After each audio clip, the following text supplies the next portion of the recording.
Hello guys, in today's video I'm going to show you how to repair boot issues caused by corrupt system files. Let's begin. Boot problems are often linked to damaged startup files, but SFC Scan Now command can actually repair those files, helping your system boot normally again.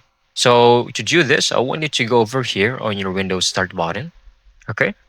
Then type cmd, click on command prompt, but make sure to run this as the admin. Okay. Then a new window will pop up. You can now type sfc scan now. So just follow me here.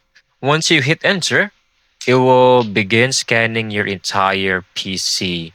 And once it hits 100%, it will report over here that it has successfully found and repaired those corrupted files. Then you can simply close, refresh, or even restart your computer. And you're done. You have successfully repaired those corrupted files. I hope you found this video very helpful.